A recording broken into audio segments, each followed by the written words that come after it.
Coming to you from the Forge of Freedom studio in the heart of America. A podcast dedicated to preserving freedom and inspiring personal success. Freedom is born and lives through you, the individual, and it dies in the shadows of tyranny.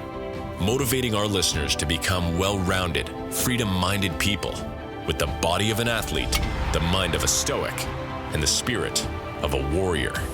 The tree of liberty lives on through you, the Forge of Freedom. And now here's your host, Alex Ooley. Hello and welcome to another episode of the Forge of Freedom podcast. I'm your host, Alex Ooley, and this is episode 101 of the Forge of Freedom. Today I've got an article to share with you by Jeffrey Tucker. Jeffrey Tucker, of course, I've mentioned on the podcast before. I've shared at least one of his articles previously, but this article is from the Brownstone Institute, and it's called After COVID, 12 Challenges for a Shattered World. And of course, I'll link to the article in the show notes and encourage you to go check it out at the Brownstone Institute, where there's a lot of other great articles and content as well. I like to obviously highlight the author here, Jeffrey Tucker, as well as other great websites. I talk about FEE a lot and the Mises Institute a lot, and of course the Future Freedom Foundation and other resources. Brownstone Institute is one I don't think I've mentioned before, but is an excellent resource.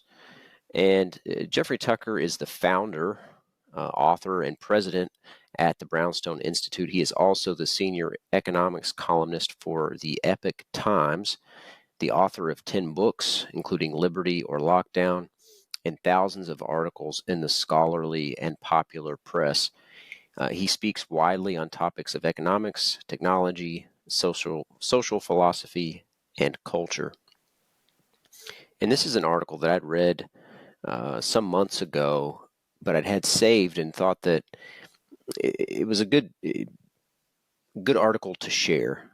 And of course, many of these issues that he identifies in this article have been ongoing issues for quite some time. And I think I feel like people have almost forgotten the havoc that was wreaked on individual liberty during COVID. And I think that it's dangerous to forget, because these sorts of things can happen again if we have a short memory. And this article sort of points out those things some of those things that happened that we should never forget. Again, the article is After COVID, 12 Challenges for a Shattered World by Jeffrey Tucker. So let's get into it. 3 years ago, in the depths of lockdowns, it became obvious that we desperately needed a new citizen movement with a different focus. Prevailing ideological forms were simply not adapted to the enormous exogenous shock to the system that lockdowns implied. It was unexpected, especially under the guise of public health. Every essential freedom was under attack. Authoritarian, totalitarian governments sweep over the country and world, and nearly the entire intellectual class said, "This is fine." And so I suggested a response.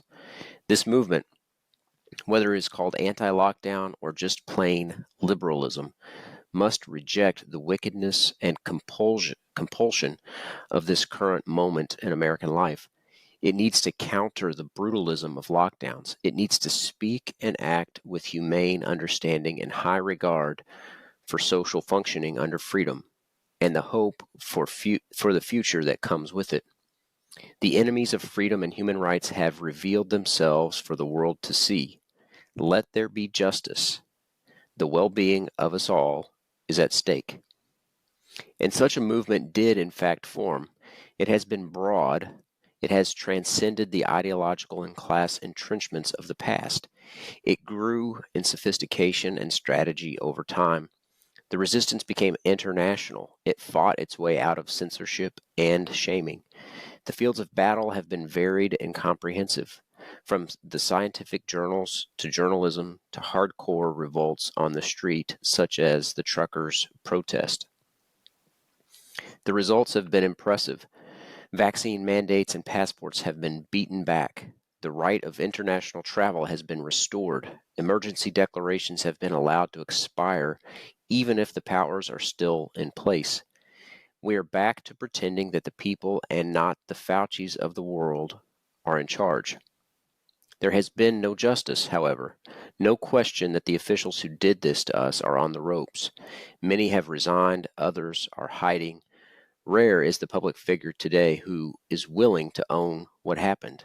And these days, hardly anyone defends the claim that the despotic response achieved anything in terms of public health. Congress holds hearings on the pandemic response, and that's great, but the mass media does not cover them. A brutalized population does not want to revisit the trauma. There has been and will likely not be any real accountability, much less a Nuremberg 2.0. We are left with a vast number of remaining issues from the past and new ones we never expected. These all necessitate continued ideological adaptation and citizen mobilization. It's a sad truth because people are tired and demoralized and more than ready for normal life again. But we cannot simply wish away the ugly truths all around us. No question that the administrative bureaucracies will lock down again under the same or new pretext. Yes, they will face more opposition the next time, and trust in their wisdom has fallen off a cliff. But the pandemic response has also granted them new powers of surveillance, enforcement, and hegemony. The scientism that drove the response informs everything they do, so the next time it will be harder to restrain them. Below are some remaining and new issues we must confront in the coming years. Number 1, tech surveillance and censorship. Big tech surveilled before the pandemic response, but the quasi-martial law of the period consolidated the power of the government over private data. The Twitter files have proven the huge role that the police state played in censorship of science and any opinion that contradicted regime priorities. Facebook groups were blasted away, LinkedIn and Twitter accounts were banned, even Google search results were gamed. This was why those of us in the resistance had such a very difficult time finding each other in the first place. When they demanded social distancing, they wanted more than human separation of 6 feet. They wanted to stop the formation of any serious resistance.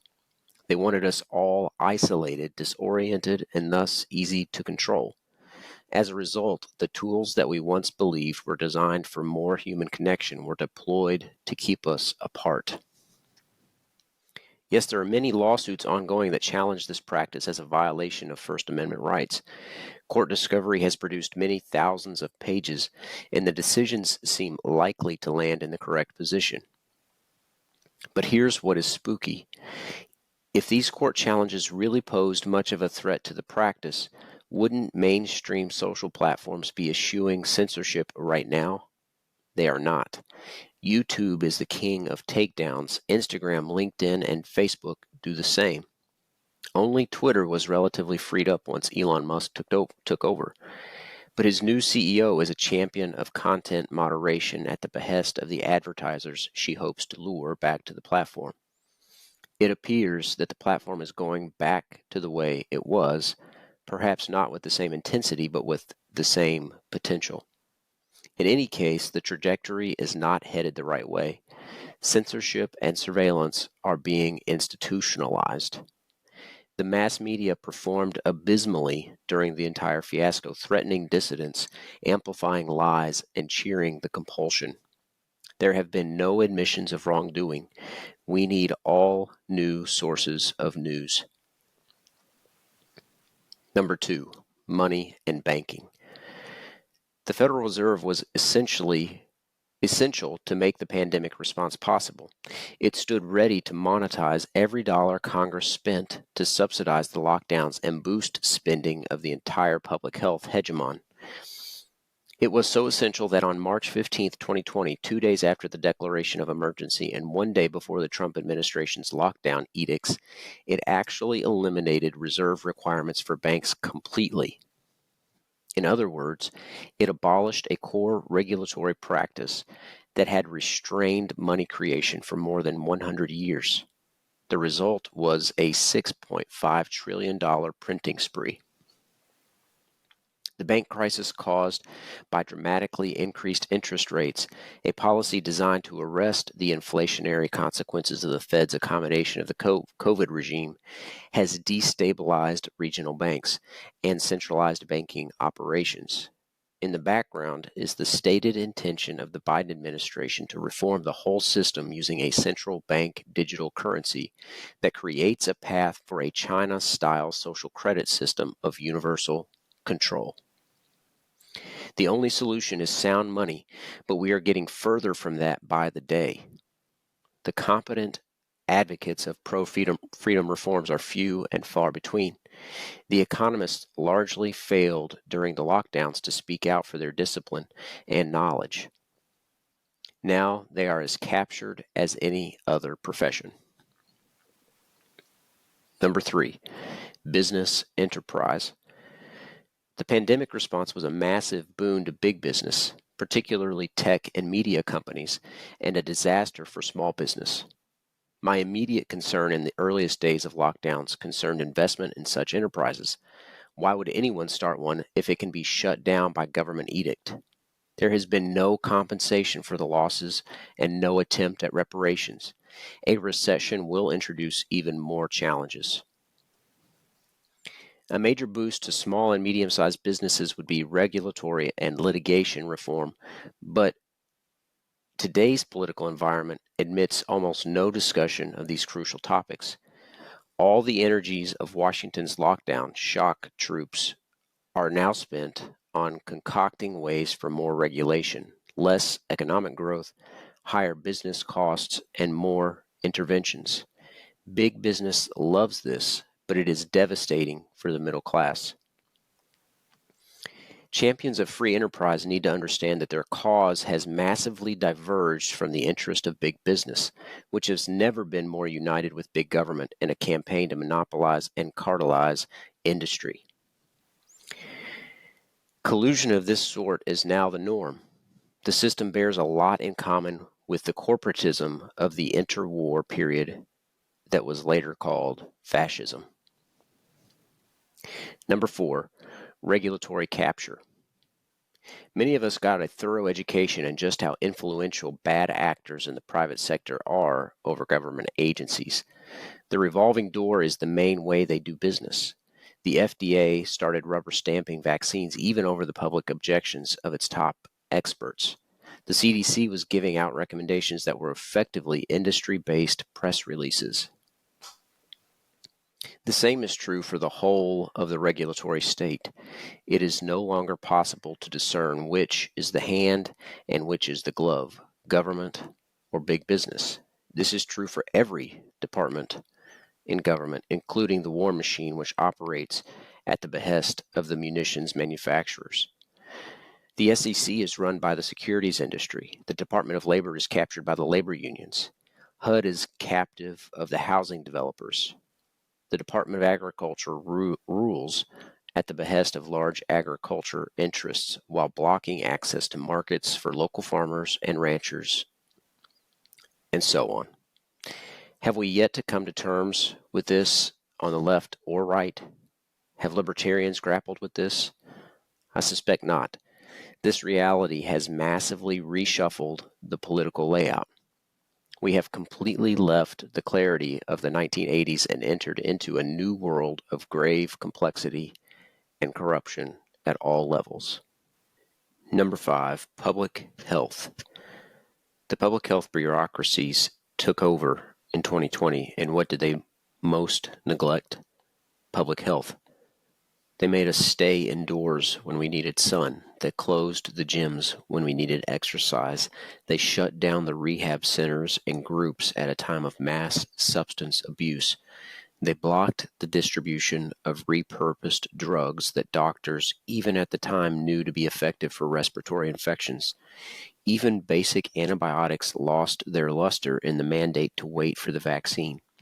And together, all these actions reinforced a problem far more vast than infectious disease, chronic disease, including obesity.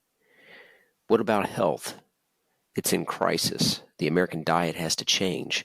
That, in turn, connects to the way we live our lives. We all need to learn that not every health problem can be solved by a pharmaceutical. Indeed, the opposite is true. A society awash in government-approved snake oil is fundamentally poisoned. The poisoning of the body needs to stop. The only way out is the old-fashioned way: fresh air, sunshine, healthy diet, and daily exercise. It sounds like a cliche, but it is a matter of life and death. Also essential are real and not captive markets. Our systems of delivery of medical services need to become more competitive with doctors granted the freedom to practice again. The system of insurance serves mostly in industry and not customers. All of this cries out for radical reform. As for the FDA and CDC, reform is simply not enough. They must be razed to the ground with new systems taking their place. In addition, over the pandemic period, we observed how public health became a Trojan horse for martial law. So far as I can tell, that remains true today. The problem here is deep and frightening, especially since virtually any social, cultural, and economic problem can be rendered as a health issue. Number 6, educational institutions. The public schools closed in some places for up to 2 years. Government forced closures on many private schools. Homeschooling became mandatory as daycare centers also closed. This massively disrupted the work and education habits of families, but now millions are seeking alternatives. This applies to universities and colleges who betrayed students first with lockdowns and then with mask and vaccine mandates. There has to be a better way, and the market for educational services needs to open up to allow a better way. The old way failed and is now being drained of trust, energy, and resources, even as student debt has ballooned to incredible levels and public institutions are no longer attractive places to work. The dream of universal education was killed by its most passionate champions, and yet new institutions are taking their place. They have to. In the process of recreation has come a new and much welcome emphasis on classics, basics, and genuine educational fundamentals. Sadly, the transition will leave many people. Students are already 2 years behind in learning thanks to the cruel closures. Number 7, the deep state. Americans had become vaguely aware of this thing called the deep state before the pandemic response, but the experience itself proved it. Democracy did not exist. We were at the mercy of bureaucrats and their decisions. Courts did not step up. When they finally did, the bureaucrats pushed back and said that no one has the right to control them. There are hundreds of agencies and millions of deep state employees who are accountable to no one and yet exercise massive power over our lives. There is nothing about these institutions in the Constitution. The bureaucratic state is a fourth branch of government when there are supposed to be only 3. The tentacles from Washington extend not only to every state and city, but all over the world. This whole problem began in 1880, but massively worsened in the post-war world, and then rallied to hegemony in the 21st century. It absolutely must be dismantled, or, at the very least, held accountable by elected representatives of the people. This point is obviously very important to the establishment. The repeal of the executive order that would reclassify many administrative employees as at will, Schedule F, was one of the first acts repealed by the Biden administration. Number 8, crime and war. During lockdowns, traffic accidents massively worsened and stayed that way. The data are not in yet, but they are certain to reflect record crashes and deaths. Why might this be so? I spoke to an Uber driver who explained that driving became and remained a venue for the expression of human volition when our avenues for exercising free will were closed off. Add anger and substance abuse to that, and you have disaster on your hands. The lockdowns coarsened life and blunted the moral conscience. If government can do all of this to us, why can we not do it to each other?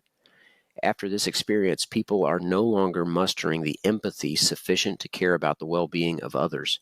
People stopped making eye contact with each other, and then the masks made even basic nonverbal cues impossible. Communication itself was reduced to its most base elements.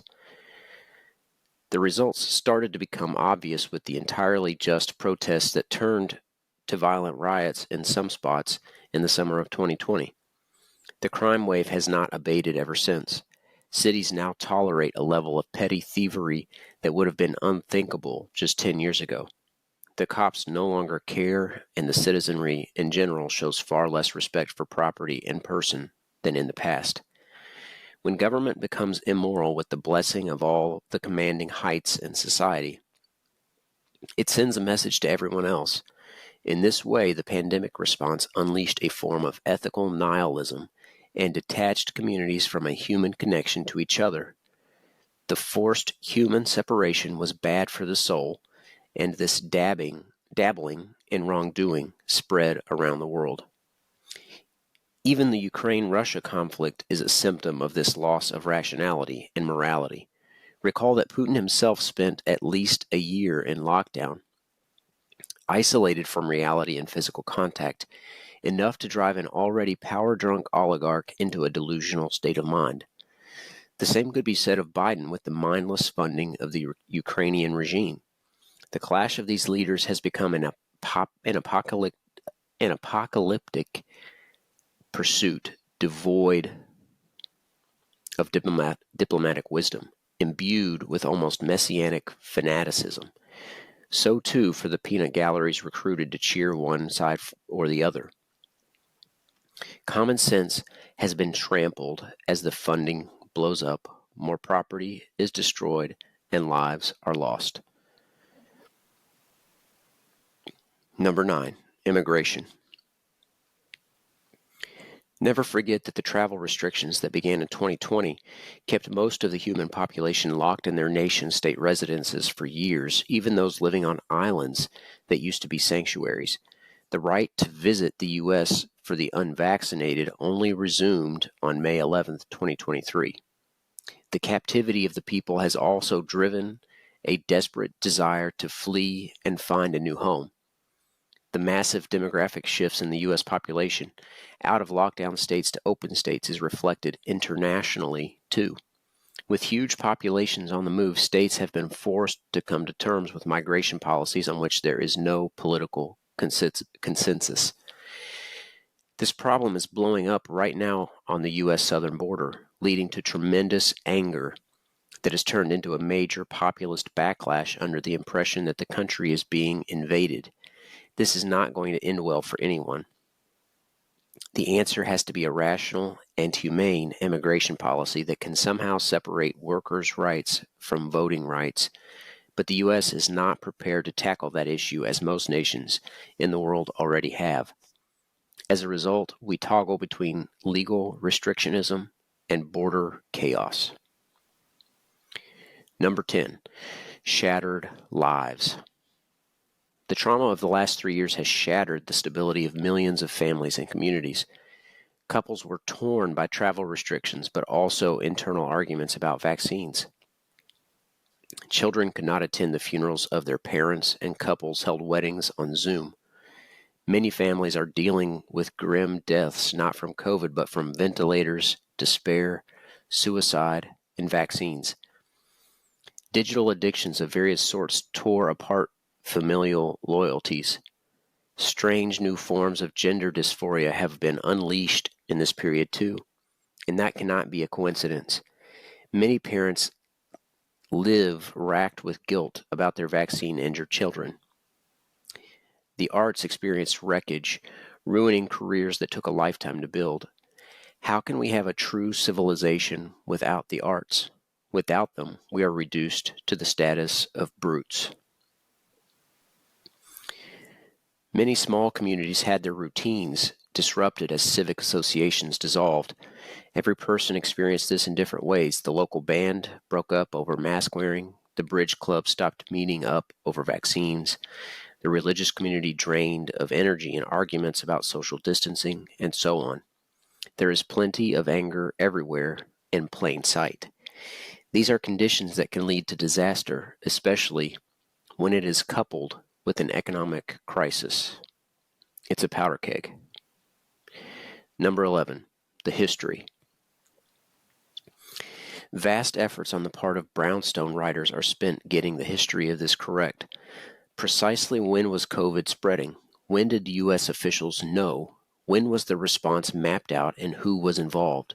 Who decided to transfer authority over to the security state? What tools did the federal government use to coerce the states?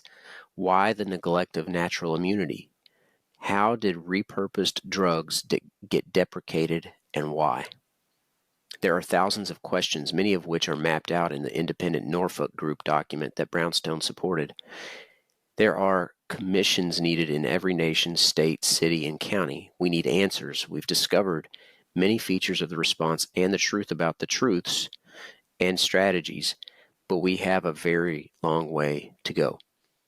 The establishment line is that while mistakes were made, science is hard and officials had to improvise in real time. That is utter rot. There was very little about the entire regime that made any sense, and anyone with an ounce of knowledge knew that, and also knew the devastation that it would cause. Why precisely did the people in charge decide to blind themselves? Who were the powers behind the throne? We have to get this right, and the challenge is intensified by the mandatory secrecy of all the main players. Still, if we don't get the history discovered and told, we will be stuck with the propaganda version of events, and that serves only ruling class interests. Nor can we depend on regime historians to reveal unflattering truths. Generations hence will ask the great question, how could they have so stupidly dismantled civilization so quickly and under such thin pretense? We must have the answers. Number 12, force as a policy tool. To muscle the whole population into a particular pattern of action and belief was the core principle of the COVID response. It was worse than being treated like lab rats. At least scientists don't try to control what lab rats think. It was the ultimate and global experiment in social management under the guise of science. This is why Brownstone was founded with one ideal that came out of the pandemic policy experience, a society that places the highest value on the voluntary interaction of individuals and groups while minimizing the use of violence and force, including that which is exercised by public or private authorities. Achieving that is our task, but the barriers are massive. The iron law of liberalism, formulated by British sociologist Ralph Miliband, says that all reform efforts by liberal democracies ultimately serve the interest of the economic and political elite rather than the general population. That's certainly been the experience in our lifetimes. That is why we need more than a political movement. We need a massive cultural and intellectual movement that upholds a new ideal. In some ways, however, it's not really a new ideal. It is the trajectory of the idea of human progress for many hundreds of years, dating back even to the Magna Carta. That push has been for enforceable limits on power and fundamental rights to the people. The whole point of representative government was to guarantee that as a living reality. All of this was taken away to the cheers of all elite opinion, ending in shattered lives and a global loss of trust. Before this happened, many people never realized just how important freedom truly is to a well-lived life and the building of a humane society. Nor did we know just how fragile civilization truly is. Now we know. If we want to restore it, there is work to do. The urgency cannot be exaggerated. There is too much at stake to ignore any of the above. Rebuilding requires all our efforts. So there you go. I hope you enjoyed that article there by Jeffrey Tucker, Again, the article is called After COVID, 12 Challenges for a Shattered World. And I love this article for lots of reasons. Jeffrey Tucker is he's a wonderful writer, very articulate. There's beauty and substance in his writing. But I love this point, too, that he makes at the end that's, I think, a crucial point, and it sort of underlies the purpose of this podcast as well, is that freedom is not something that just happens. It doesn't just exist and pass on from generation to generation. It's something that has to be won. It has to be earned. It has to be created through effort, through suffering, through pain, through trial and triumph. And that's through individual effort.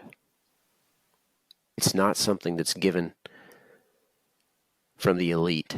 It's not something that's passed from the top down. It's not something that's given to us by words on paper, by constitutions, by bills of rights. It's something that has to be desired, that has to be pursued relentlessly by a people who want to live a good life, who want to live a free life, who want to live a life that we talked about early on in this podcast, in one of the early episodes, about eudaimonia, the good life. So never forget these lessons that we learned through the pandemic. These were hard lessons to learn. Unfortunately, it seems like they're also easy to forget.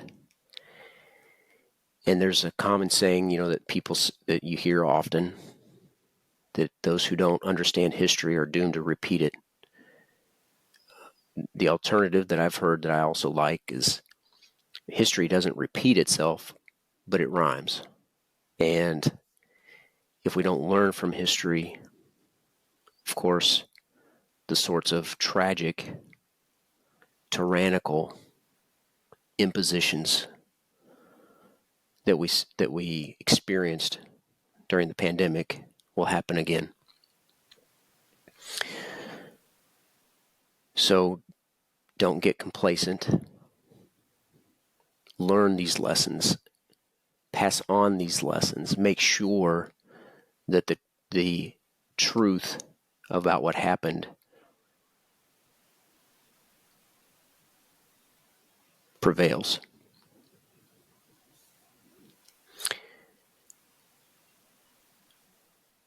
All right, everybody. I hope you enjoyed the article.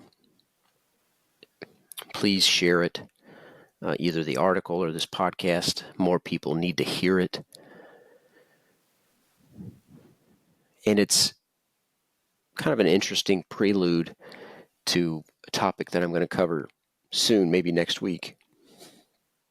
I've been thinking about it for quite a while now. And that's the concept of the Chevron deference, or the Chevron doctrine, which Jeffrey Tucker alluded to in his article here, is the fourth branch of government, that sort of administrative state. So I think that one will be of interest to you as well, especially if you liked this episode and this article by Jeffrey Tucker. So keep a lookout for that. All right, everybody, thanks again for tuning in. I hope you enjoyed it. If you did, don't forget to like and subscribe. As always, liking and subscribing helps us spread the message, helps more people see it. It lets the algorithms know that you liked it, and others may like it as well. And until next time, remember, you are the Forge of Freedom. Thanks for listening to this episode of Forge of Freedom. Be sure to subscribe wherever you heard this podcast so you never miss a future episode. For more information or to connect with Alex, you can go to forgeoffreedom.com or follow him on Twitter at Forge of Freedom. Until next time, remember, you are the Forge of Freedom.